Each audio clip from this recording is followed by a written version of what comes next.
Well, hello, sir. How are you, James? Hello. How are you, man? I'm good. I'm good. Good, man. It's been a few extra days since our last show. We're usually on a Monday, but now we're here on a Wednesday afternoon. How was your Thanksgiving? Thanksgiving was super fun. I went down to Fort Mill, hung out with the wife's family, and then on Thursday, and then on Saturday went up to my mom's and did it all over again. So it was good times. Like it was good That's times. good.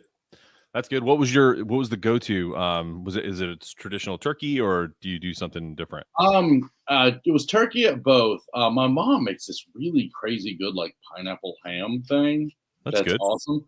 And my mother-in-law makes like stuffing that has like sausage that's weird. That's also Yes. like so much better than stuffing's supposed to be. Like Yep. it's one of those things like every Christmas and Thanksgiving we have it, and we're always like, why don't we just have this more? This is just good. This isn't the thing that we should like. But Yeah. yeah, so If we had there's one thing, go ahead. I'm no, sorry. we definitely had tasty food. It was good hanging out, and like Henry was all excited. For anybody to know, Henry is my youngest child. Yep. He was like, I get to see all my family this week. This is great. He's such a little dork. That'll change. The things that a 7-year-old gets pumped about. He got to see both of his grandmas. Woo! Yeah, no, Yay! what they don't know. I love it. No, that's great. I mean, did you notice where the fat kid inside of me got excited because you talked about stuffing with sausage in it? I was like, I want to talk about it. I want to cut you off and talk about it. Yeah, you got like Dude, 2 inches taller. I was like, oh my god, no, I used to partake in stuff like that. No pun intended. Because that was I think my mom made it when she was at my sister's this weekend.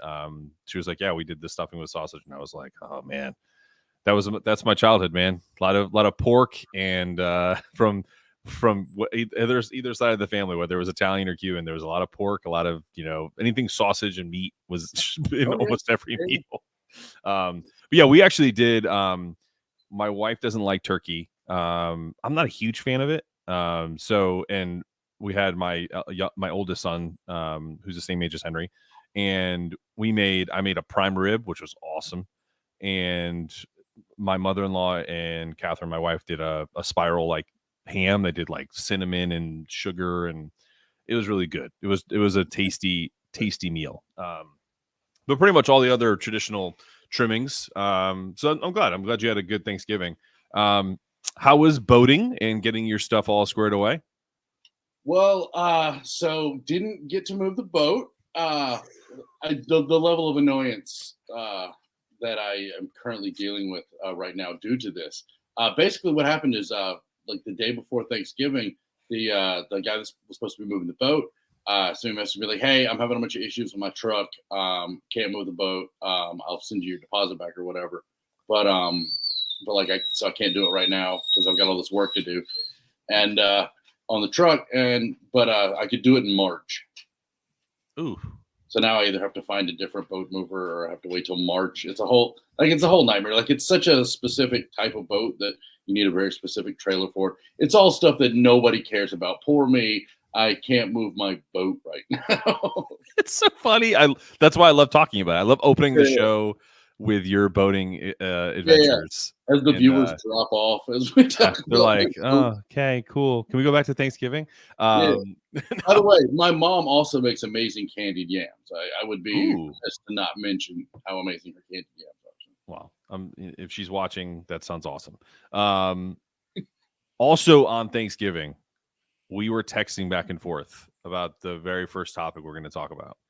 Yes. And because you and I are huge sports fans, this show isn't always going to be about sports, but there are, and I said it to James pre-show, there are stories within sports that kind of surround us with society. So we'll interweave the sports topics with actual things that are going on. My mom said thank you. Oh, you're welcome. Oh, wait a minute. How do we put these things up here? There we go. Look at that. Look, my You're mom. welcome, Betty. Thank you. There you go. Thanks, mom. Yeah. Oh, my mom is what. See, my mommy loves me. She's watching our live stream. when I always go back to when I talk to you, I always think of like when I was actively doing comedy and whenever I would like tweet or put something on and I thought it was hysterical and the only one person that would like it would be my mom. And I would just say that on stage and be like, do you know how irrelevant it makes you feel to do comedy? And you tweet something or put something on Facebook, and your mom's like, that was a really good joke. Just Oh, well, my mom occasionally will be like, the lightning's about to strike you, right? Like, so. yeah. No, Betty's awesome. I've interacted with Betty on Facebook before. She's the best. Yeah, it's funny because like she and I have such like completely different political views on everything. We're like opposite end of spectrum, but we're so much alike that it's just this like we just have the same argument over and over and over and over because she's obviously not going to change her views because she knows everything, and I'm not going to change my views because I know everything. So it's fun, but we also like it's I think part of the reason why I have such an aggressive personality and I can be so argumentative at times is because my mom and I can have like intense arguments about things, and neither one of us have any thought about the fact that we're mad at each other. We're just like, no, that's bullshit. And she's like, no, what you said was bullshit. And it doesn't matter. We're both like, yeah, I love you, mom. And no, so I take that out into the world. And everybody's like, dude, you're really aggressive when you argue. You would have done really well if you grew up in like in the Pacific, in like Asia, in China or Korea, because they are very, very direct people. Yeah. So you would have done very well there. I wouldn't but that's different. No, I just think that it's just, we'll get into that. It's just a sensitive society, but that's okay. I'm a sensitive guy, but we can argue and I don't get upset. I may get up. I do get, you know what? It's funny because you mentioned this last time. You're like, well, you took a lot of offense to that. Like you internalize that. I do that all the time. And then like my brain starts to actually kind of conceptualize what the person is saying and go, yeah, he really didn't mean that about me. Like in your brain, you're like, that wasn't anything to be upset about. I do that he constantly. wasn't talking about me. No, I do that constantly, and it's an internal struggle. But we were texting on Thanksgiving, and there's a really interesting story in the NBA. A point guard from Oklahoma City, Josh Giddey. He's from Australia, correct? Yes. Australian point guard, 6'9". He's a young kid, 21. I know, but he's what is he? Old enough to have potentially committed a felony. Yes. What I'm not saying that to absolve him. I'm just saying like he's not like 30. He's not even a little to absolve him. No, I don't. In particular, well, you don't really know what the whole story is. We just see. I mean, listen, Twitter is a cesspool of people putting out misinformation all the time. Very funny cesspool, but also hysterical. Right. So Josh Giddey this is what the statement from the NBA was. There's an investigation into Josh Giddey regarding allegations of him being with an underage girl. Right. That girl posted a lot on her Snapchat, other apps that I don't have. I didn't go digging into the teenagers' social media. Like so. No, like, those are screenshots that I've seen on X or Twitter or whatever you call it, right? So she basically, there's been like selfies of her like with him, like literally with the tag, I just fucked Josh Giddey. Like, so I don't know. Win for her. Cause like, look, I'm not, again, this was a girl that any NBA player could pick up in any bar in America. Sure. Like, so the fact that he was like, there's something about it. I feel like, and this is not a defense, he either didn't know how old she was, right? Or some people are saying culturally in Australia, it's not an issue. Yeah. So, and again, when everybody says underage, she's 15. He was at the time that they were 19. I think he was 19. Yep. So, this is, senior in high school, freshman in high school age gap. So this isn't college freshman. Yeah, college freshman, high school sophomore kind of age gap. So it's not defending it so much as saying, like, this guy, yes, he's in the NBA, but also when he was doing this, he couldn't buy beer. Right. So there is some level of perspective about it. I think that's why people were more willing to make the jokes about it, I would guess, and people were willing to roast him so severely and share the stuff, was because it's like, yeah, that's messed up. But also, like, they were both teenagers when this happened. So, I think also too, like, I didn't really dig too deep into it, but over the last few days, kind of looked into. Remember Andrew Bogut, who's also an Australian guy who went number 1 in the draft years ago. He does a podcast, And he said something on his podcast that Oklahoma City has known about this for over a year. And they legitimately have like sat on it because Really? number one, even though the NBA is doing their own internal investigation, the girls' parents are not cooperating at all. Like they don't want this to.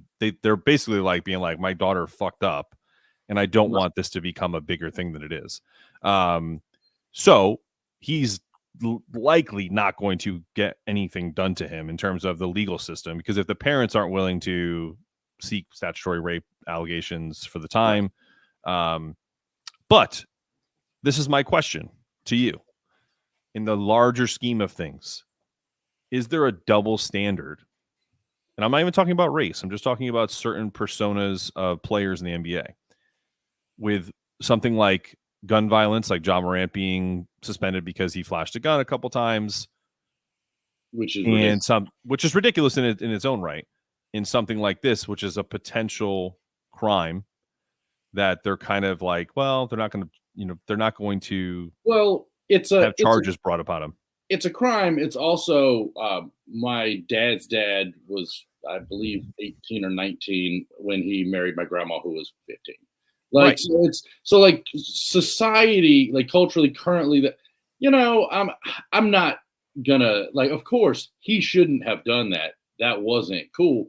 But also they were teenagers doing teenager stuff. He just happened to have, I think, honestly, part of the issue is we shouldn't have 19-year-olds making millions of dollars in the NBA, because like that guy should have been like a sophomore in college while she was a junior in high school or whatever. And then people would have been like, oh, okay, well, that's not even a thing. Yeah, but the argument against a kid not making that much money is there's plenty of guys in the league who aren't doing what he's doing.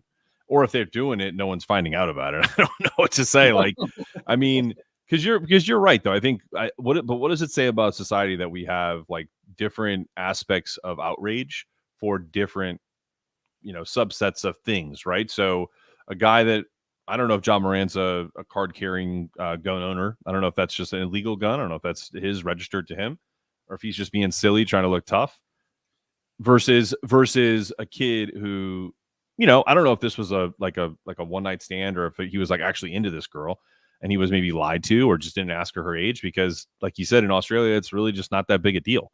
And again, the very little years apart. I thought they met in a bar or something. Yeah. Maybe not.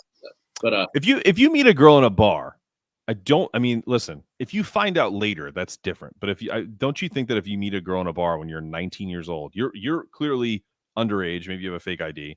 Yeah, they were probably both drinking on fake ID. Right. Yeah. So he's got to assume that she's of age-ish to him. I don't know, man. Like, that's a tough one. I think that's where you kind of he doesn't get a pass under the law, but I think he gets a pass. He should lose his sponsors. Like, he should, like Nike or Adidas or whoever his shoe deals with. They shouldn't be buying him shoes. I'm not saying he should be thrown out of the NBA, but I don't think he should be. If I had signed a sponsorship deal with that kid, it would get canceled. Like, so I think he already lost something, or it's being reviewed. It's an international company. Yeah. And it's like a $40 million contract too, which is crazy. Yeah. He's young, she's young. It was not appropriate. But at the same time, like I'm not judging, especially if her parents are like, we're not gonna make a thing out of this because I don't want my daughter to be internationally famous for the fact that she slept with a guy in the NBA. Like, so it's. I don't know. More power to them. But the main thing to me the Ja Morant stuff is more disturbing, because really this guy just got roasted on Twitter for that Josh Giddey. I mean, Ja Morant over half a season suspension for doing something that's completely legal. Right. Like there's no look, I'm all for, you should register your guns, all those kind of things. I'm not like while I support the Second Amendment, I'm not an absolutist. I think you should have to register guns. I think if you have a criminal record, you shouldn't have. Like, there's lots of reasons why a person shouldn't have a gun, or there should be safety rules around what type of guns people can have. But having a gun in a TikTok or whatever the hell it was that he was, or Instagram or whatever, what? Why is that suspension worthy? I think again, like I think when they dove deeper into it, I think when what I read, and that could be wrong. If anyone hears this and I'm wrong, call me out. I don't care. Um, he brought an unregistered gun on a plane and like on the team plane. That was earlier though. That was But he got still, a short suspension for that. But again, that I understand. Now I'm not. but here's I'm the not talking timeline about though. So suspension. I'm talking about he got suspended. This is very similar. I mean, the NBA is very similar to the justice system, right?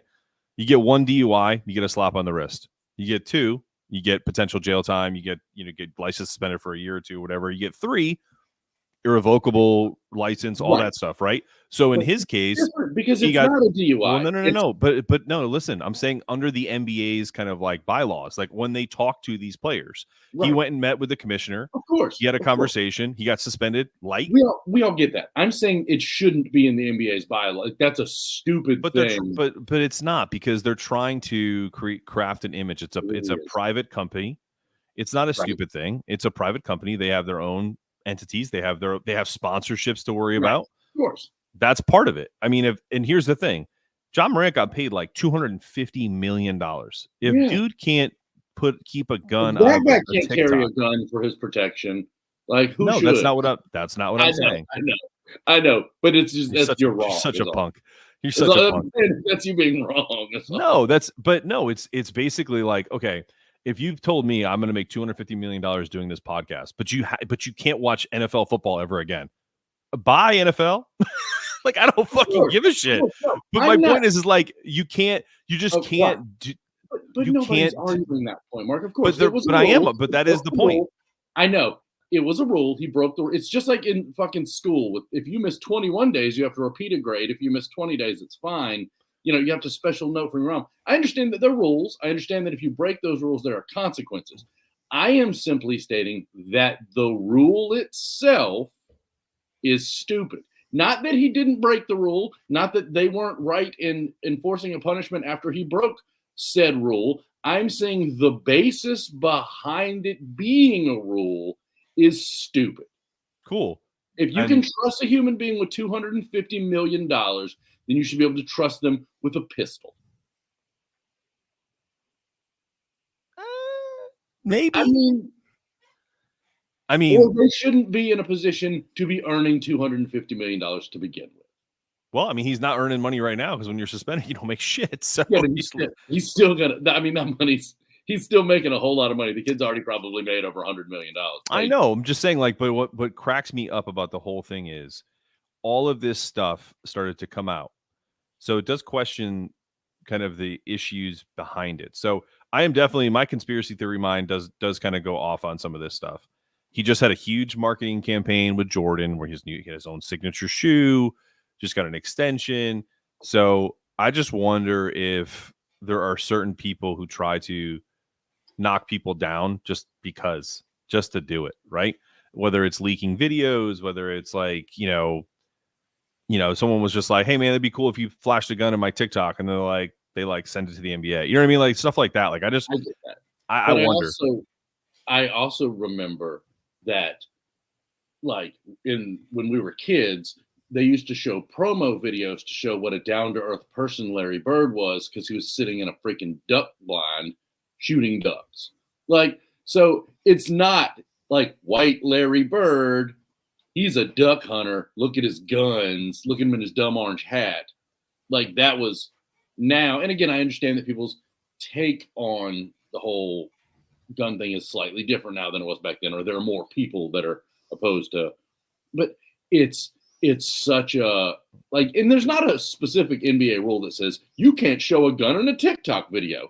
There's a code of conduct Right, rule. right, which is arbitrary. Interpreted that code of conduct to say that him having a gun in a TikTok video was a violation. Which, look, it is a violation to take an illegal to unregistered gun on an airplane on the road. That there was a punishment for, and he was punished for it. But to follow that up with then hitting him again 25 games because he had a pistol in a TikTok, to me is just ridiculous. That's fine.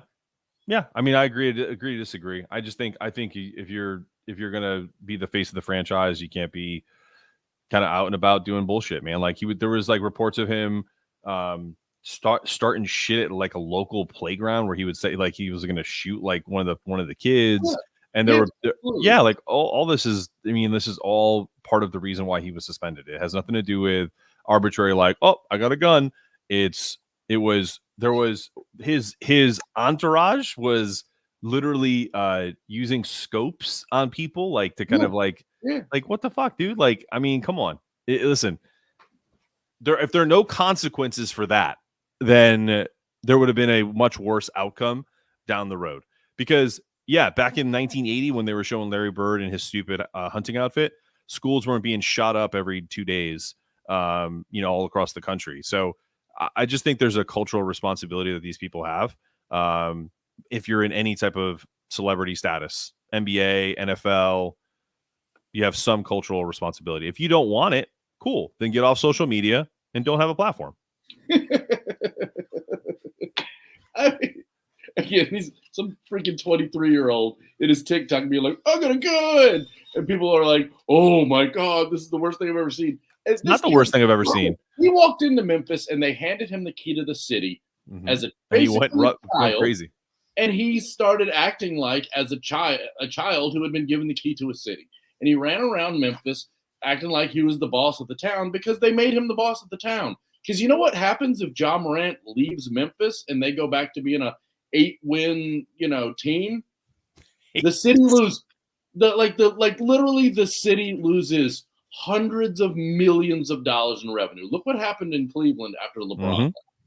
Like this kid should have the key to the city because he is making that city hundreds of millions of dollars. James, at what point did I say or did anyone say that he shouldn't be given the keys to the city? It doesn't mean that you are now. He can't even have a gun in his TikTok. Of course, they're taking away the keys. Please, dude. Are you kidding me? Like, dude, like you're trying to tell me the only way he can have fun is if he flashes guns in videos. That's the only way. I'm not saying that's the only way you can have fun. I'm saying that's a perfectly valid. Right now, I could literally go downstairs, grab a pistol, come up here, and be like, "Bam!" Would I be suspended 25 days for my podcast? No, dummy, because you're not Ja Morant.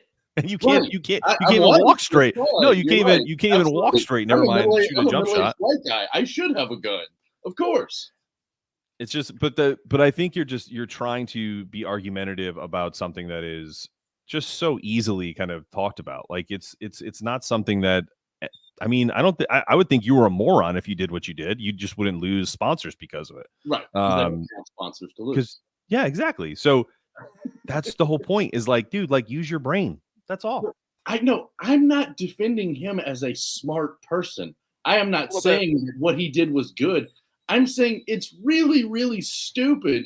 In this country, with the level of things that people do and nobody gives a shit, yet some young African-American man is seen holding a pistol and now he's got to do 25 games, like no pay. I mean, dude, he's not going to jail. He's being suspended for being an idiot. That's really all it is. What, $10-12 million he's going to lose? He's going to get, just like you said, he's going to gain all that back easily. All he has to do is keep playing basketball the way he plays. Plus the sponsor money, the sponsorship money he's going to lose. He didn't lose Jordan. Jordan still has him. Well, that's because you can Google Michael Jordan and pistol, and you'll see him doing gun ads. Yeah, because Michael Jordan's smart. Yeah, if you can hold up a gun on video, you better be getting paid. You make money for it. That's the joke, right there. It's like Ja Morant is an idiot because what he should have done is signed a contract with Smith & Wesson. Yes. And he could have been holding their like chromed out silver gat. See, without a doubt. That's why he's stupid. You're right. I stand corrected. Thank you. I'm glad we got to that point. To profit while displaying guns on social media. He wasn't being paid by a gun manufacturer to hold the gun. So it was really stupid on his part. Fair enough. Hey, Ja Morant's people, hit us up. The correct answer to everything is what would Michael Jordan do? Yeah, no, and honestly, I'm not even joking. Ja Morant's people, hit us up. We'll get you a sponsorship for a gun ownership. We'll get you on Sean Hannity. We'll get you on all these great right-wing shows, and it'll be like Ja Morant.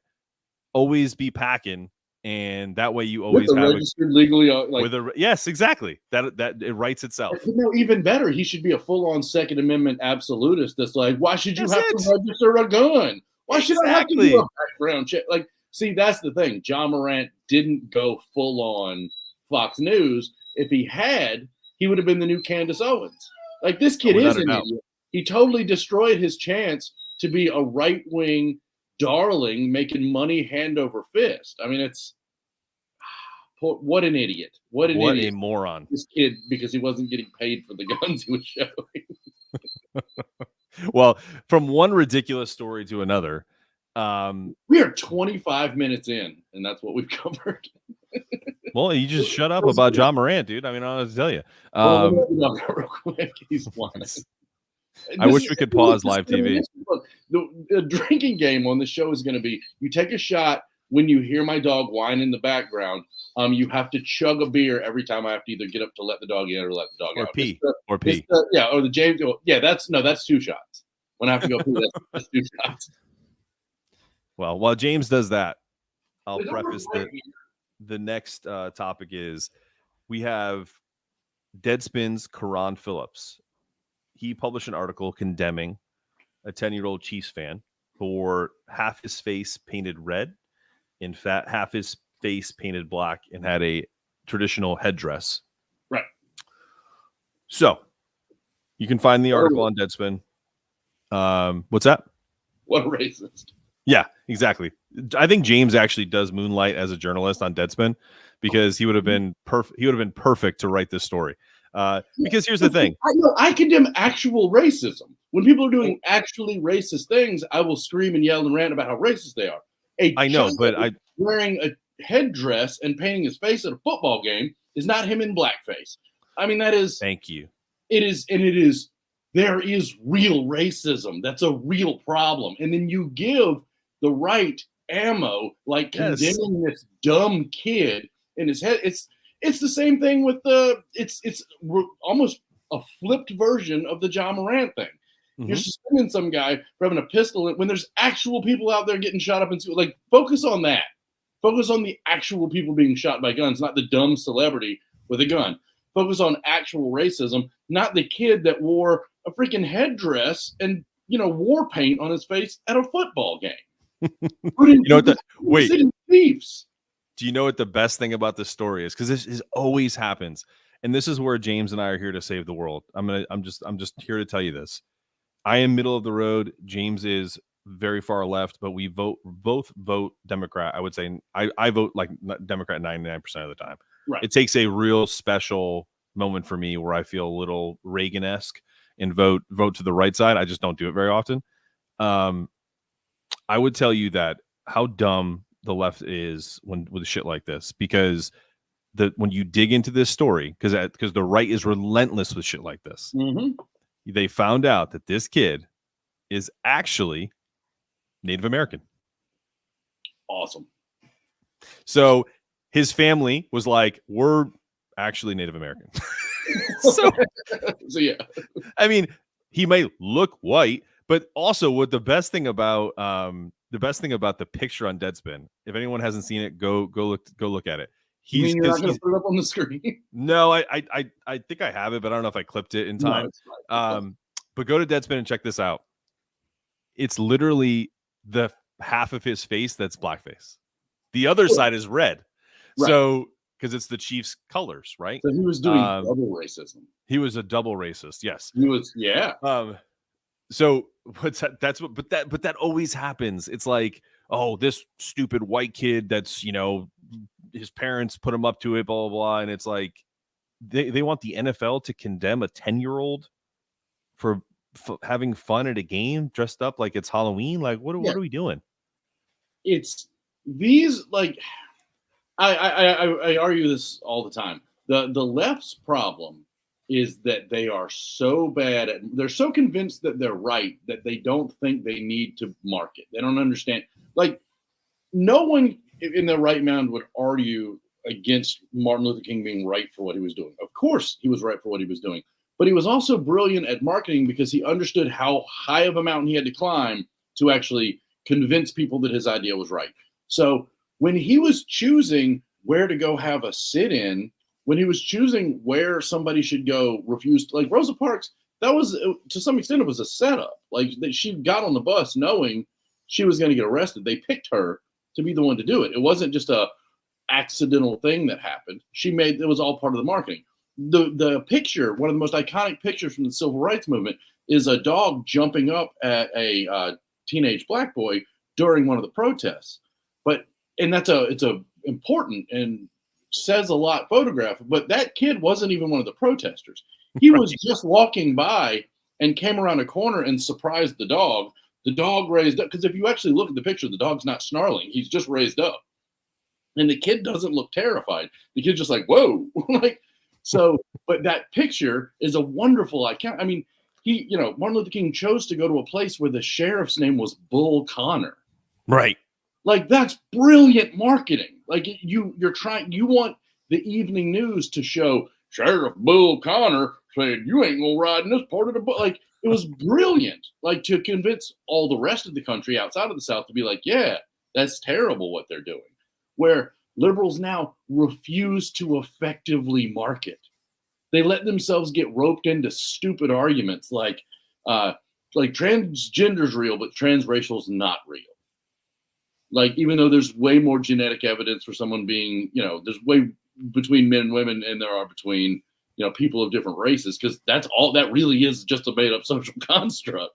Like, there is no real biological difference. It's almost nothing. And so, but the left is so stupid, and they constantly fall into these traps over and over and over, when they're just really trying to the argument for the left is just treat people better. Yeah. And then they end up acting like total assholes themselves. Well, I mean, it also goes back to our last episode when we were talking about that kid Rittenhouse, right? They got roped into that whole cultural argument about not only just the self-defense aspect, but the people that he killed were awful people. We went through it. One was a pedophile, one was in jail for a litany of things, grand larceny, all these different things. And they get caught in these moments of the right, even though they're not correct to prop up this kid, they almost look like the conquering heroes over the masses, because the left is like, well, he shouldn't have killed that pedophile and that gross man who murdered people. It's like, it's just, you end up, because I feel like, and this is going to jump into my next point, they get behind the camera and they pontificate, and they don't think about what is going to happen after they say the things that they say. Absolutely. And the perfect example of that in today's society is Deion Sanders. I love Deion Sanders. Okay. I think he is a phenomenal marketer. I think he is a lot of things that are right about college football, but he's also a lot of things that are wrong about college football, and just biting off more than you can chew. I think at some point he's going to end up being a good college football coach, but all of the act of I'm not hard to find, like all that stuff that he was talking about at the beginning of the year, it reminds me of, like you talked about like Donald Trump, how he would go and say, oh, wow, they really like that. I'm going to keep talking about that. Let me kind of keep riffing and see if I'll get away with more and more things. Yeah. Well, guess what? The last time Deion just riffed about, I don't know if these kids are tripping or nothing, but they're not coming to Colorado for NIL money. That was the last thing he said. Guess how many people decommitted from Colorado? Exactly. He just got 3 or 4 star recruits decommitted, 2 quarterbacks and 2 5-star running backs. We're like, well, we're not coming then. It's like, what the fuck are you talking about? There's NIL money everywhere, Deion. You're getting paid. You're getting paid like $10 million a year, bro. So it's just a classic thing, left or right, when you act crazy or act a fool, and like you end up doing more than you should. My favorite new kind of saying today, and I don't say it a lot because I don't think I'm hip enough to say it, but is when people say less. It should be the mantra. Yeah, just stop. Yeah, keep it tight. It's the Ernest Hemingway form of communication. Tight, short sentences. That works in comedy. It works in not sinking your own ship. Just tight. Keep it tight. Well, if there's one thing that we saved today, it may not be race relations, as Tim Griffin posted in our chat here, and I'm not even going to put him up. but he We said live in something. that kid's head. Like it's Oh, just how it we do. Well, because I used to talk shit to him like a long time ago, and I know he's a good dude, and we've talked about it. But listen. No, well, just for anybody, like nobody knows who we're talking about. So anybody that's watching this, one of my fellow comedians here in North Carolina, and to be clear, Tim is a really, really nice guy. He's one of the few people in North Carolina that genuinely works to put shows on where comics get paid. Ooh, This is a good he is not a monster. He is though he's not a monster. He is very Republican-y. And so Mark and I will post things and Tim will make his right-wing uninformed argument under whatever it is I posted. And then so we'll have little arguments and it's fun. But I do genuinely like him as a person. I just recognize that his politics are shit. And so, but you know why Tim gets people paid is because he's a Republican. Yeah. Two white guys solving race problems. Classic. And then you followed it up with laughy, laughy, laughy, laughy. So yeah. And again, Tim is a good dude. I say that hopefully that's not going to bite me in the ass. Hopefully some horrible thing that he's done isn't going to get surfaced and people are going to be like cancel that guy because he defended Tim. But I mean, how mad can you be at a guy who doesn't know how to spell his own name? Like you know what? That's such a great joke because I've always wanted to ask if he did that on purpose, if his parents were dyslexic. Like I just wasn't sure like what the deal was. Well, it's like Senator Tom Tillis, who, I think it's just a Republican thing and a lack of literacy thing. I don't know. If you just made me think of, I went to a show a while back. This is probably 10 years ago. Do you remember? And he's still active. If he's listening, remember Chesney Goodson? He's a Charlotte comic, right? Yeah, I love Chesney. Yeah. Chesney's a good dude. Talk about a guy that says the wrong things and gets people mad at him. Yeah, but again, made a joke about Tom Tillis, and he was just like he called him Thumb, and that just the way he said it, he always used to crack me up. Thumb Tillis. So shout out to Chesney wherever you're at. Hope you're well. Shout out to, and it's so funny because I feel like if you got Chesney and Tim in the same room together, they'd either be best friends or they'd murder each other. Because they're literally the exact opposite. I know. Isn't that amazing? They're very similar human beings in the way that they react to things, but their views are complete and total polar opposites. And they don't have what my mom and I have, which is love. So I would probably turn violent. And Chesney's a big boy, too. Yeah, so. He's a big boy, Tim. I don't know if you want to. I again, could also do we should do a joke about if you had two people in a room, you give them an 8-ball and say you're either going to start a business together or kill each other. So it's a win-win either way. So it's either harmony or murder, suicide. Or capitalism. So maybe we could do that. We could set that up. But anyway, no. So you said the thing about Republicans actually being the people that make I wish that entitled fellow liberals had even a third of the hustle that like libertarian and Republicans do. Like there's the reason why you see like artists being exploited is because somebody out there actually had some hustle where the artists themselves was just going to create their art and let it be out there, man. And I'm just going to get discovered. Hollywood's just going to find me and all this crap. And it's all nonsense and it's all fake. None of it happens without somebody being behind it, pushing it. And usually the people behind it are the people with money, and people with money are usually Republicans. That's true. And you're so right about that. And I think that gets so lost in the shuffle, but I also think it ends up being like a cultural thing, right? So if you grow up, where I grew up, I was a very kind of, I'm literally wearing a shirt right now, Meriden, Connecticut, right? Meriden's a very culturally diverse city. For any city, it's again, you can keep saying for Connecticut, but it's like for any city. If you went to Puerto Rico, there's a sign that says Meriden, Connecticut, the home of Puerto Rico, USA. We had a very Latin flavor city. But my point is that there were people there. This is what I found. If you grew up like I did, my mom was a teacher. My dad started his own business, but it was a cleaning business, right? And so there wasn't this kind of like master of the universe aspect where like maybe a kid's parent that like worked in the city and like was in insurance or business or something like that, where they're like moving up the public ladder or the corporate ladder, if you will.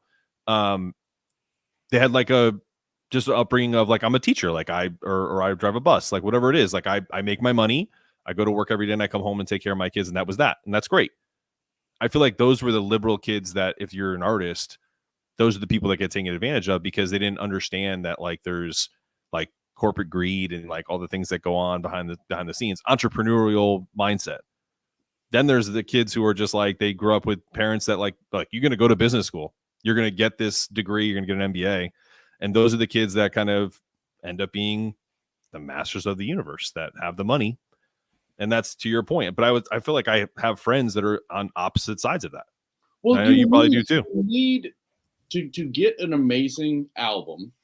You need the record company that has a bunch of dorks that are willing to work really hard and promote it and get it, the records printed, and somebody's got to have a factory, somebody's got to hire an artist to do so you need the organization of, conservative business practices.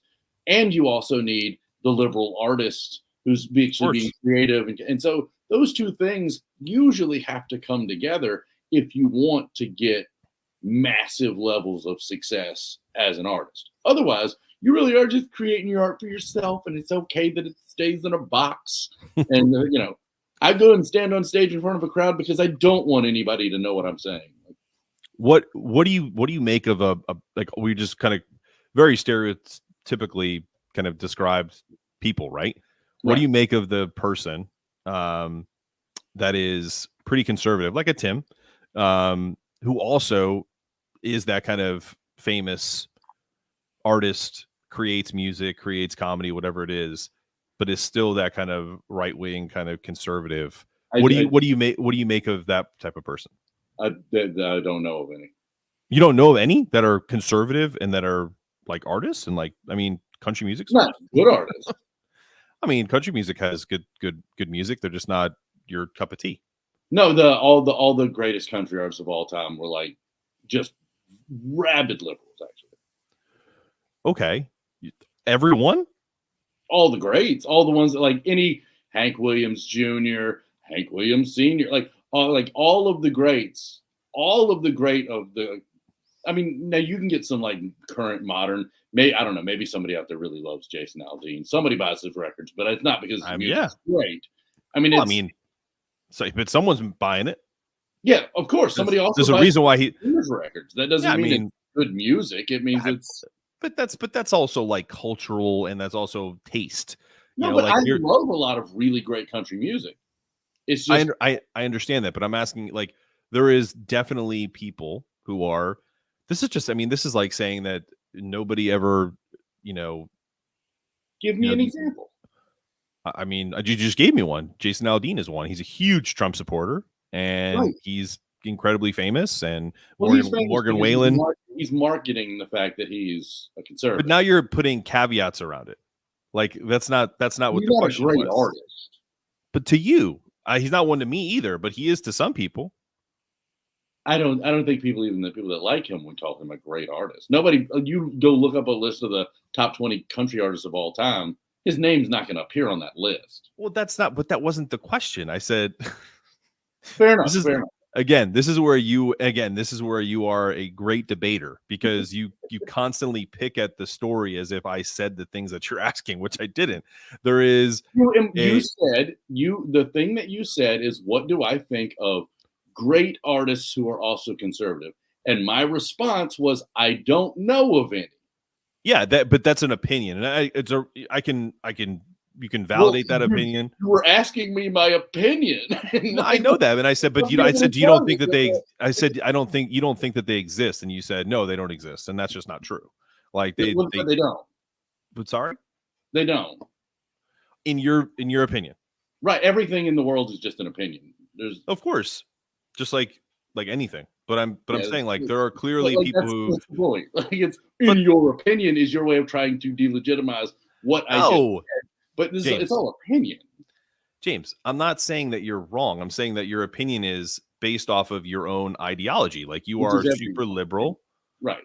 You're a super liberal. So, but I can listen to. But then I responded to that with saying, go through all the critics, like all the great music critics, nobody puts Jason Aldean. Okay, time out.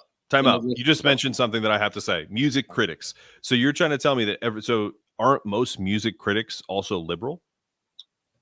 Some are. There's actually, you know what? There's actually a weird mix. Same thing with movie critics. There's actually a lot more of a balance. You'll find more like libertarian esque than you'll find like pure liberal or pure conservative within the critic sphere. There tends to be actually, weirdly enough, that was because I used to make the same argument because I was like, well, of course they like that Barbie movie or whatever because they're all a bunch of liberals kind of thing. But there is actually a much stronger, especially within like the established critics that have been around for a long time. They tend to be almost either apolitical or libertarian. Okay, fair enough. Which is a weird point, Yeah, but no, fair enough. and you can't. My opinion is that Jason Aldean is not a great artist, and I have a lot of things that are an opinion. But I can then, if I then turn around and look at also music critics, don't list him in their top 20 list. You go through greatest country songs of all time. None of his songs end up on any of those lists, whether it's like the ones where just fan voting and people go and upvote things, or if it's from critics. I can't name a single truly great other than Clint Eastwood, because obviously there's an exception to every rule, but like other than an avowed, very loud conservative who was also an incredibly gifted creator and artist. When you mentioned at the beginning, you said Hank Williams Jr. was a liberal. That's contradictory to what's kind of out there. Well, like literally go listen to, like, there's interviews with him and Chris Christopherson and Johnny Cash all sitting together. Yeah. Where they literally go on these extended long rants about what's wrong with corporate America, about what's wrong with racism, about like, you know, and again, for their time, they were liberal. Now I was about to say. No, but you take what Hank Williams Jr. thought in 1950, and he was ahead of the hippies. And so, of course, now his opinions don't hold up. Just like, I mean, there are literally people arguing against Martin Luther King's "I Had a Dream" speech now, and say like we've gone way too far with everything. I mean, it's just silly. But yeah, I mean, I feel like again, you're right. You're entitled to your opinion. Everything's just an opinion. And then if you juxtapose that to, you know, people who are critics and whatnot, but then there's the Pandora's box. You're like, okay, well, what shape their opinion? Are they liberal? Are they conservative? I mean, it is what it is. I mean, I feel like I'm saying, give me an example of someone that you consider to be a truly great artist that is also a conservative. And again, I put in the exception of Clint Eastwood. Okay. I don't know this for a fact, but I think if I listen to most of his music, I mean, maybe he's middle of the road, but I don't think Chris Stapleton is a liberal. Well, he's at least not a far right-wing conservative. No, but being conservative doesn't mean that you're like alt-right. Right. Okay. Well, so let's just class. Well, like, not to me, like not the way I see it, right? In my opinion. No, I think that, I mean, that's the one that pops in my head. I mean, if you just listen to his music, like his new album's great, but it's not like fucking, you know, sunshines and rainbows. I've never listened to Chris Stapleton. Like You've never listened to Chris Stapleton? No. Does your face just like cringe, like it's bad? Look, modern country music is for the most part not very good. Well, this is not one of those cases. I'm sure that I will take the time, and next week we can discuss it. I will educate myself a little bit on Chris Stapleton, and I will either agree with you that he's good, or I'll be like, dude, you got shit taste in music, which also may be the case. Yeah, but also that's your opinion. But everything's an opinion. That's right. And another opinion that I've kind of come around on, because you talked about the NBA in-season tournament. And they're starting they've got past group play. I have to say that it was a resounding success. Okay, fine. I think I have to give you this credit. I was talking to, was at the barbershop this morning. Thank you. It looks great. And we talked about it, and they're all the same sentiments that I brought to you before. This is a and I'm not trying to be like, I have black friends. It's a black barbershop. That's where I have short hair. That's where I get my hair cut, right? Predominantly black barbershop.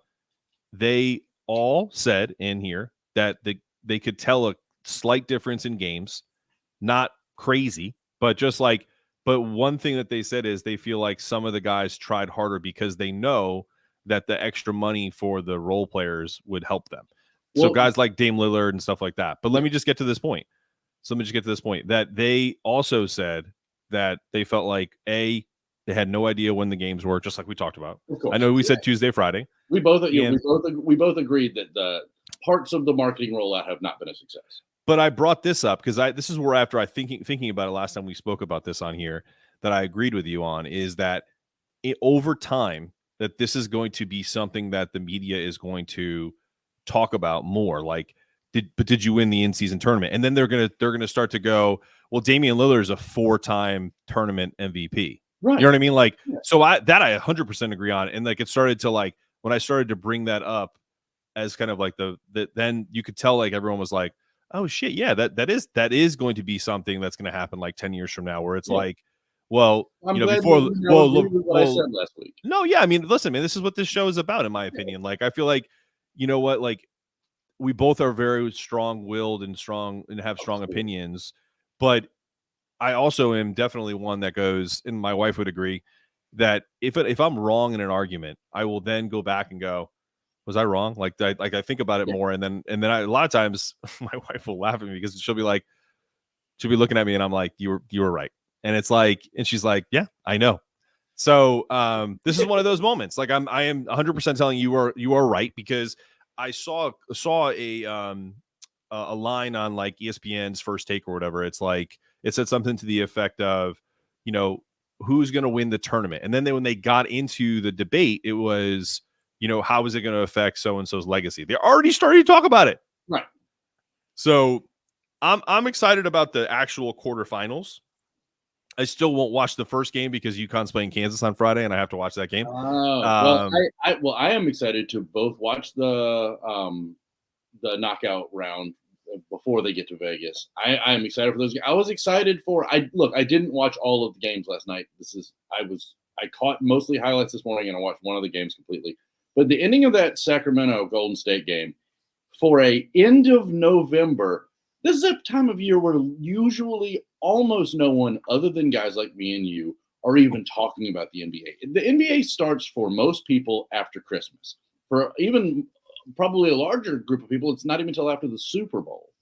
And we have people genuinely excited talking about, and they're not talking about who's going to get traded next. They're actually talking about what happened in a basketball game. Like the ending of that Kings Golden State Warriors game at the end of November, that if it was just a regular season game, would have barely gotten anything other than a SportsCenter top 10 highlight. Watching a team put it on the other team last night because they needed to make sure that they won by a large enough point differential so that they could guarantee their spot in the tournament. Those guys were out there doing work. Last week, a fight almost broke out because a guy took a three at the end of the game on a game that his team had already won. And the dude on the other team was like, what the? And he was like, in-season tournament, baby, point differential. And it's like, yeah, it is what it is. So, like, that's the one, but that's also one of the only thing that people don't like is that the point differential is stupid. Well, it's because they've never seen it ever happen before. Well, no, it's because it's also like you won the game. Like, who fucking cares? It's akin to the net rankings in the NCAA tournament. I don't know if you knew this, but like if you win a game by more than 10 points, your net ranking jumps a lot higher. Right. And if you lose a game, you get it under 10 points. This is incredibly beneficial for teams that are scratching and clawing to get into the NCAA tournament. If you can lose a game like last night, they're not going to make the tournament. But if Southern Illinois or Eastern Illinois was one of those teams, they played Kansas. Kansas looked awful, and they lost by 8. If that team was on the bubble, they would use that as like a huge, talking point to be like, well, we played Kansas in Allen Fieldhouse and only lost by 8 points. Right. So it helps your strength of schedule, all of that shit. So, but that's, to me, that's not professional sports. Like, it shouldn't matter. Like college sports, I get it because it's very kind of like, hey, we have 360 teams and we have to find a difference. What should be? I don't know. I don't know the answer because this isn't my. I don't disagree with the point that you're making as like it's new and it's different and maybe it's not the best way.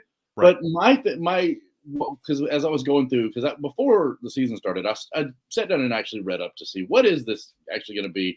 Because again, like we talked about, I'm not huge into European sports, so the idea of the the round robin play and all that kind of stuff was new for wasn't something I had a lot of experience with.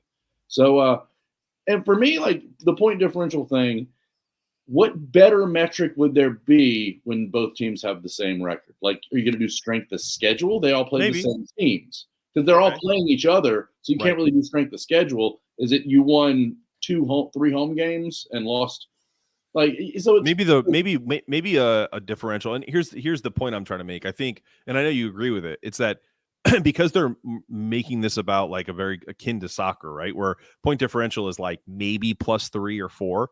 Right. If you kill an NBA team, you can beat them by 40. So that's the thing. It's like you run up the score on a team that just has no hope. I mean, shit, I think a team won by 50 last year. So that point differential looks awful. Versus soccer, it's like 2 or 3.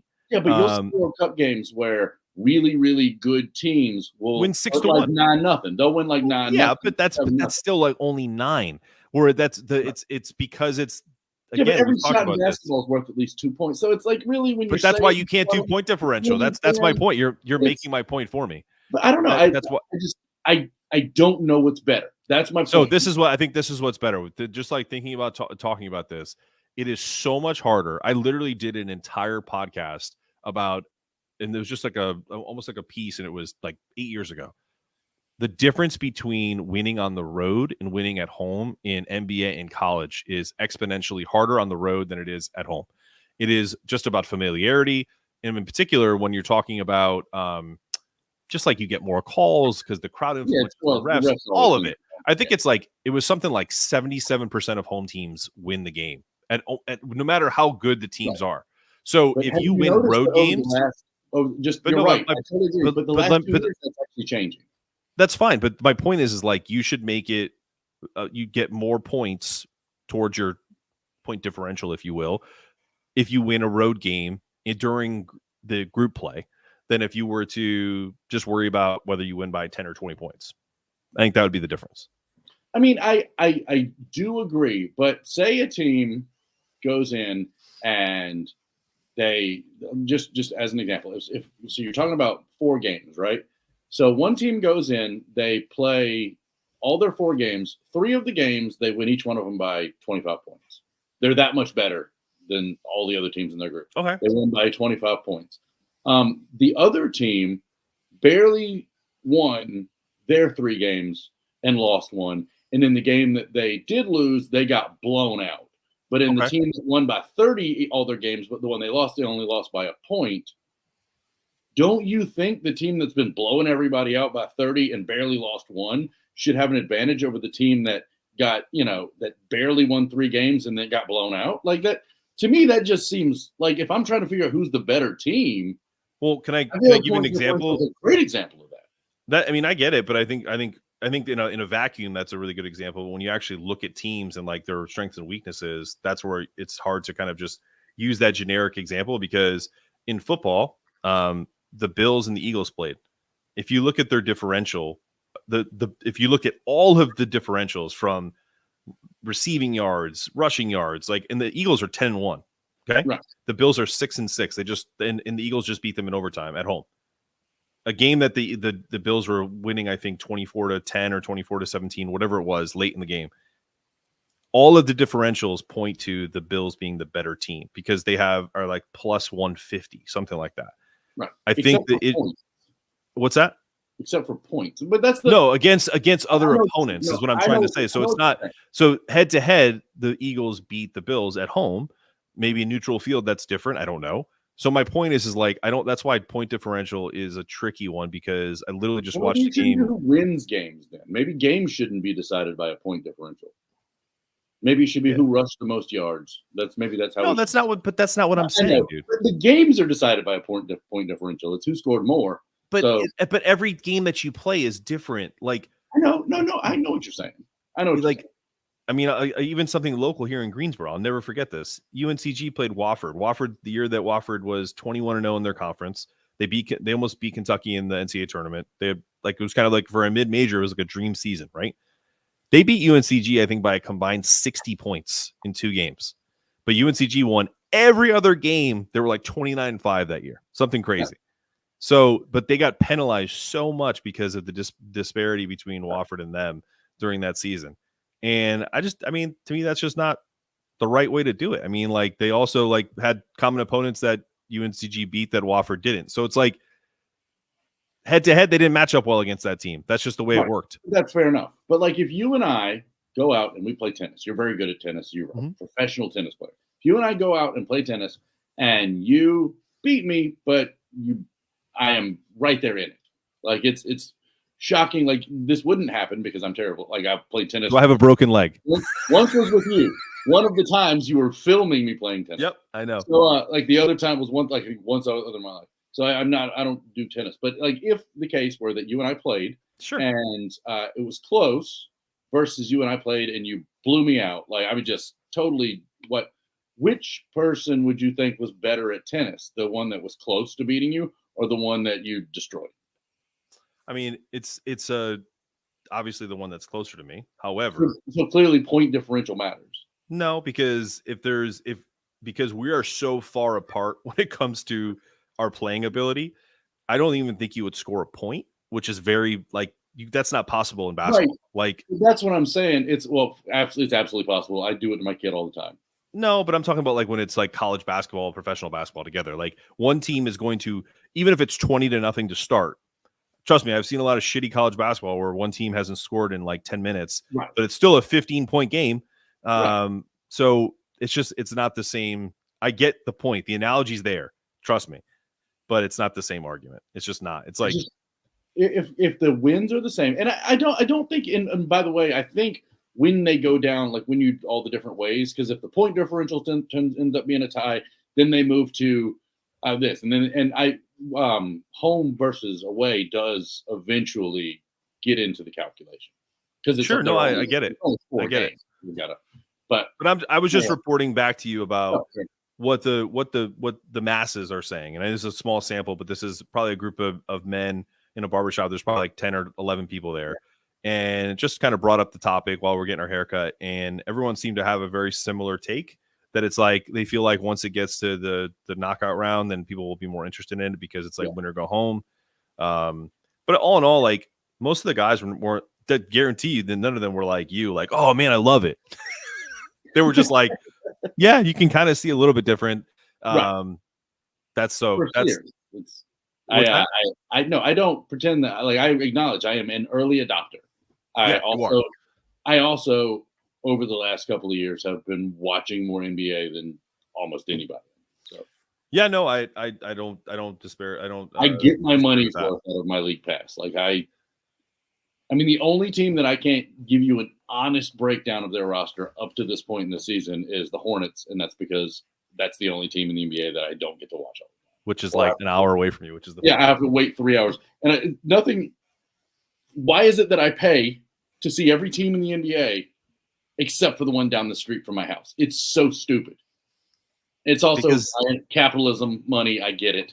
So, some TV station is paying for the rights to broadcast Hornets games, and they want people to watch it that way. But I'm not going to go out and spend all this extra money to have cable just to watch Hornet games. I already spend enough money so I can watch every. Why would you? Why would you? The Hornets are terrible. Yeah. Even if they were good, though, that would be. But my biggest thing with that is I feel like part of what's happened with the NBA is that you don't see local fans, even in football too, to some extent, for the same reason, in the way that I think you used to. Because it used to be before the internet and before League Pass and before Sunday Ticket and all that stuff, the only team you ever really got to see consistently was the one that was close to you, or the Cowboys because they're on national TV all the time. Like, so when you really think about it, like I feel like now part of the reason why you see people that are more fans of players than even teams is partially because the local team to them they don't even get to see all that much versus everybody else in the league. I mean, I agree with that with the NBA. I can't. I mean, I think you're kind of right with the NFL. I mean, I take the team that we both root for, the Giants. I know we don't live close, but I used to. The majority of fans of that team are local to the area. I think the Giants are a national brand now because of Eli Manning, because of even at that point Odell Beckham.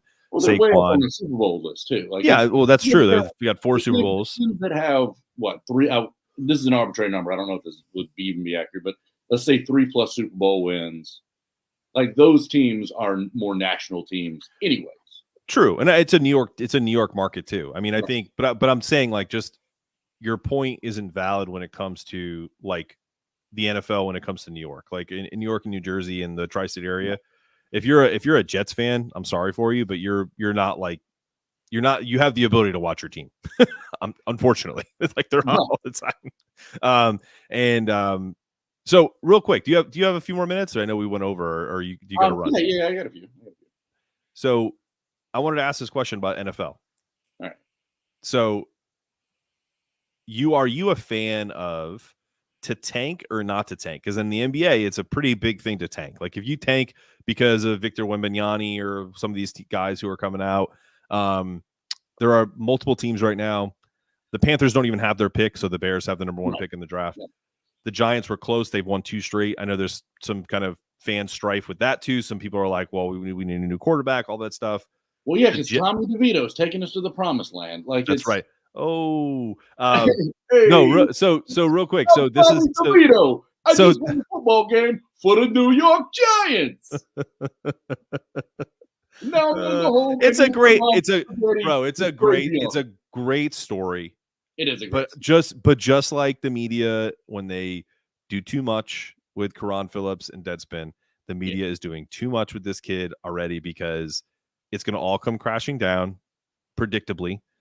And if it doesn't, great.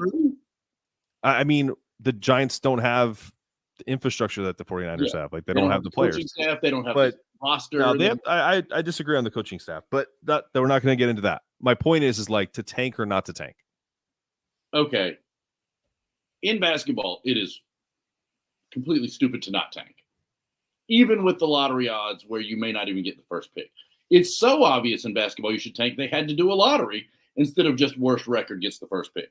That's how obvious it is. Sure. The value of tanking in basketball. In football, there are two sides to the argument. I lean more towards yes, you should tank, but also I recognize that you can get the first pick in the draft on a quarterback, and it used to be bad when it was 50-50 chance that they were going to turn out to be any good. Now it's down to like 30% chance of the number 1 overall pick QB in the draft turning into anything other than a glorified backup. So it's like the odds of actually hitting on the most important player. See, and that's the one thing for quarterback is so important in the NFL that like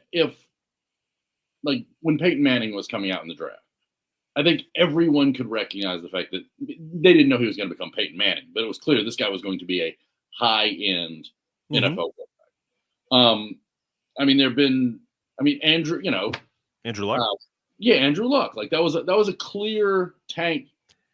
It's the last game of the season, and you're about to have the first pick in the draft. If you lose this game, you lose that game. And I'm not saying this because I'm a Giants fan, because it's just the truth of the time. And that was in 2003. The people were talking about, Eli Manning was the number 1 pick, and it was the lineage, it was the the namesake, all of that. But there were also where I fall on this is I agree with you, but I also know that players, I think this is where it's just so funny. Is like people think that like when fans get mad about this, they're like, I don't want my team to tank. I want them to fight really hard and like all this other stuff. It's like players don't tank. They just don't. Like they're gonna try because that's what they're getting paid for. Especially in football, because if they're not trying, they're gonna get their ass kicked. Right. Like you have to. The way that a team tanks isn't by you tell your players to not try. Just like with all the NBA teams, like if you're watching the Houston Rockets the last 2 years, they didn't have to tell those kids to go out there and lose. They just put a bunch of kids out there and said, play the way you've always played. And so the Houston Rockets played AAU style basketball, and they got their asses handed to them every night. And of course, that was, you look at what the Spurs did at the end of the year last year. That was more overt tanking, where it even felt like some of the players were like intentionally dropping some of those games. This year, I mean, again, it's not the players that they're not trying, but they're intentionally not playing their best players in their best positions right now because they're helping them develop and learn the skills that they're going to need in the future, even though that kid's never going to be a point guard. But it also happens to help them lose games. So, well, on that note, I'm fine with the Giants tanking. I wish the Giants had tanked this year. They're still close, man. Here's the thing. Right now they have the sixth pick in the draft. I was angry. I had hope for this year. You were part of roping me into believing that this year was going to be a good year. For the last 5 years when we've had these conversations, I'd be like, you know what? I want them to go 2-14 or 2-13. And like, yeah, let's get that first pick in the draft. And then we had one almost good year last year. And then so I had hope again. Had hope. And that was a mistake. That's my fault, and I apologize for that. It's not just your fault. I allowed myself to believe again. There is a I'll find it. I'll just text it to you because this is not anybody. No one cares about this but us. Like the times where it's like you think it is like you said over the last 5 years. Just when you think the Giants are tanking, they rip off like 5 in a row or 4 in a row, and it's just like great. We're gonna win 6 or 7 games this year. Awesome. Yeah. But to close this show out, I want to do a funny Karen falling. Okay. All right. You will have a blast watching this. It's very short. You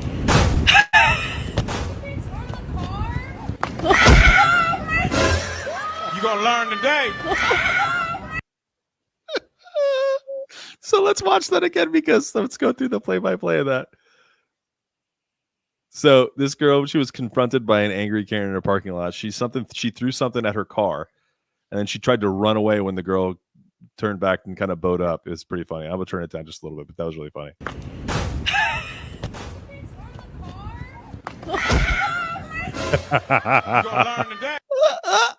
Look at this. Let's end on that. I give that a big shining thumbs up. That's what get. I love this. Everyone have Is your mom a Karen? No. Is yours? Tell the truth. Is your mom a Karen? No, she's not a Karen. She's a Karen to me, but she would never do it in public.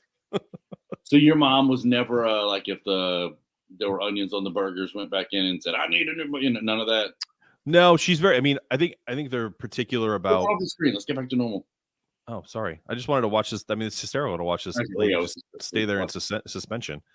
No, I think what I would tell you is that whenever I've gone to dinner with my mom, I roll my eyes at her order, but she would never send anything back. Oh, okay. And though I think when I was a kid, she did it one time, and it was like we left because the service was so bad. So I think that was more on the restaurant than it was her being a Karen. Well, yes, my mom is a Karen. You think so? Oh, for sure. But again, it's only been recently that like it's become really bad to be a Karen. I mean, it used to be that most people's moms were Karens. What's a dad? What's a dad that's a Karen? What is it? A Tim? Is it a Chad? Right? Yeah, it's a Chad. Is it a Chad? Yeah. I don't know. Well, Tim's in my brain because he is on this thing. Tims that can't spell their own name. That's the new Karen. Are they going to start spelling Karen K-Y-R?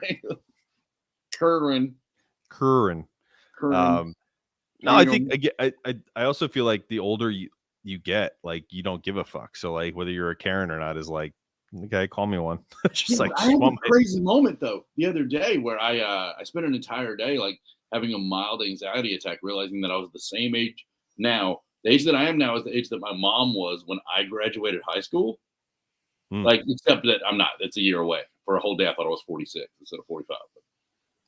But that means I am the same age that my mom was when I was a junior in high school, which still means I'm old as shit.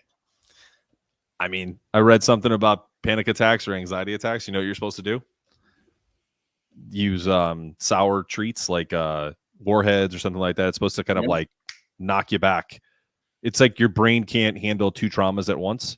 So it kind of goes away from the... does it? Yeah. I mean, this is 5 or 6 at a time. I mean, this is what therapists have. I mean, I've heard it on the radio, and then I looked it up. I'm sure that is the thing. I'm kidding, but it's true though. Like, so if you listen to Uncle Mark and Uncle James, if you are having a panic attack, have some Warheads, have a Sour Patch Kid, have a bunch of them, and it'll just kind of like shake it right back to normal. Grow up and be a man. Yeah, don't be a pussy. Stop being a pussy. You having a panic attack? Shove it down. You feeling stressed out? Shove it down. You gonna cry? Shove it back in. You get some crazy glue for them eyes. No, boy, we ain't crying around here. Nope. Be a man. The best is you do that so well. And the beard complements the accent so well. Yeah. That's what I said, boy. Be a man. Jesus Christ. All right, everybody. I literally just take my father's spirit. It's just traveling through me. And also, my dad was the biggest crybaby I knew. I think I maybe saw my mom cry twice, like my entire women are tougher.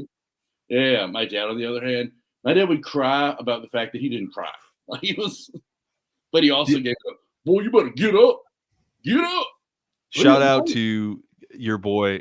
Shout out to your boy and not acquaintance of mine, but your friend Tom Simmons. I've always used his bit of the when someone calls you a pussy, and it's like the most resilient thing in the world. Yeah, and I've always just been like, I've always had that in my brain when someone calls me that. I'm like, thanks, man. That just means I'm really tough. I don't know what to tell you. Like, okay, you ball sack.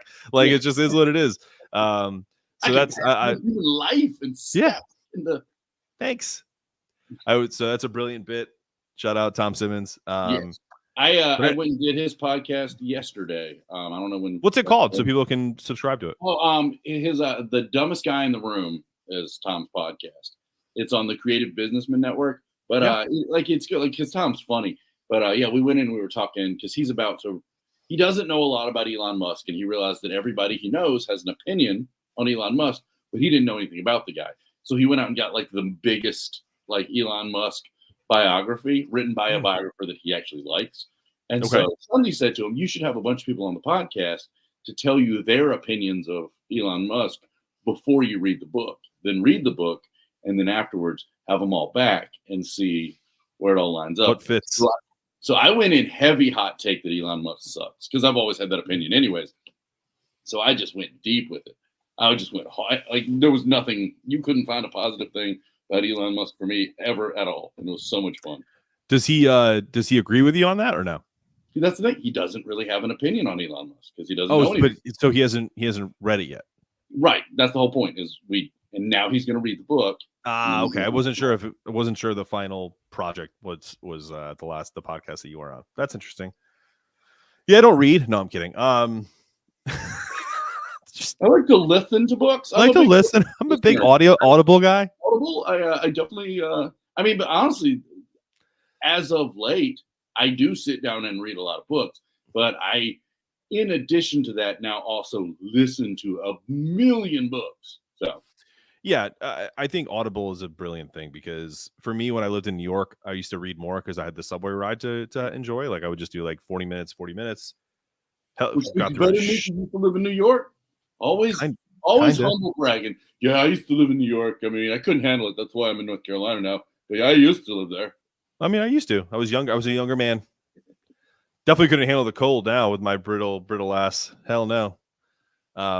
It's cold enough down here. It was 26 degrees. What bunch of more shit is that? All right, so you're saying you can read and you used to I can read. I used to. I don't. I mean, dude, I have way too much ADD to sit down and read a book, like to actually enjoy it. I would need to listen more. That's why Audible is a thing for me, for sure. Well, sorry, the reading game, we're not going to save the world. What's that? We're not going to save the world if you don't start reading more. I read clips. I'm gonna read the clips. I'm gonna be the guy who's I'm a Cliff Notes guy. I'm a Cliff Notes guy. I'm a Cliff Notes guy. If War and Peace, if you could just hand me the Cliff Notes on that, and I could just give me the Chat GPT version of it. The Cliff Notes are a little long too. Could somebody maybe give me the Cliff Notes of the Cliff Notes for War and Peace? Maybe one sheet. If you could just a general 1-page synopsis. Hey man, I'm Trump got his briefings. Of course. Like all previous presidents, they would get these like 25, 30-page briefings on a specific topic, which even that wasn't enough information most of the time for them to be making a presidential level decision. But with Trump, it was one sheet. They literally gave him one sheet on everything. Well, they also did, which I loved about, and I did read this, if you know, I did read this about Trump, which is they used to give him like good news, bad news. Like whenever there was something going on, it was like, they love you on this, but not so much on this. But there was always a compliment before the bad news. So he like got his chest puffed up, and then it was just like, well, what are they talking about? Because he's literally a child. because you have to do it like the way I talk to my 7-year-old. Like, you know what I mean? I got to give him perspective before I tell him that he's wrong. Daddy really loves you, but you can't shit in the floor. Like, you can't. Like, I love you, Daddy buddy, really loves but, you. like, But you have to do that in the toilet. yeah, no, this because we went to this is a perfect example. I took my son to the cat cafe downtown, and he was just like, "Can we get a kitten?" I was like, "Baron," I said, "Do me a favor. You're a big kid now. Count how many animals you have in our house." And he was like, 1, 2, 3, 4. I was like, "You can stop now. We're not getting any more than 4 animals." And he was like, "If one of the cats dies, can we have one?" I said, Don't "We'll you think love about it when kids start negotiating and quickly become sociopaths? Oh my Like, god. that is a frequent occurrence with kids. It's like, "Ew." But anyways, all right, we've been going an hour 20. Let's wrap this up. We All right. we either have to plan to go 3 hours, or we gotta wrap it up. Oh yeah, my wife would kill me because we have things to do. Yeah, I enjoyed your podcasting today. I enjoyed yours as well. I would like But to. there's some stuff we need to. There's some things we need to talk about. You know what I did there? You see, I took the thing we were talking about and I brought it back and made it into a funny. Oh my god, go see James wherever he's doing comedy. Do you have any dates that you would like to throw out, or are we still fixing Right that up? now, I need to go ahead and get some because I thought I was going to be spending the next 2 months doing boat work, and now I'm going to be doing a lot less of that. So my calendar needs to get a lot busier because All right. I have a lot more free time than I was expecting. But my wife also said she wants to redo the kitchen. So Ooh, maybe you should do some shows. yeah, I got to go fill my calendar up really quick so I'm not taking care. Oh, babe, I'd love to help, but I have a show this weekend. Yeah, sorry, I got to go to Yonkers. Yeah. I'm taking Mark to New York where he used to live to do a show. Yeah. I'm taking like the worst possible bumfuck Oklahoma show. Just like no, it's Egadagaville, Oklahoma. It's like, yeah, I tried to Google that, and yeah, I know it's not. They don't even have a zip code, but gotta go there because they're paying me. Bye. Yeah. Bye. Right. But so if you own a club and you want to book James right now, he's definitely open because he does not want I have to do kitchen way work. too many empty dates in my calendar right now because I really did. I thought I was going to be going hard in the in paint. this boat ready. Dude, so much work I got to do. But now I have to do a lot of it while it's still floating, and then there's other stuff that I can't do. Anyways, very angry. We're ending where we began. My rage and anger. Liberal rage. Bitch the guy out when he couldn't move because, like, I might still have to hire him. Like, he might still have to be the guy because there's so few guys that actually do this. So I couldn't be like, "You're a fucking piece of shit." Like, I wanted to go full Karen and be like, "You fucking cocksucking piece of shit. I hope you drive your truck off a fucking mountain because I want my boat moved now." But I couldn't do all that because I might still need him to move my boat. I could have been her. Yes, this would have been James. This would have been James just running away from the guy after he called him a piece of shit. All right. I'll talk to you later, bud. All right, man. Talk to you later. Peace. Bye.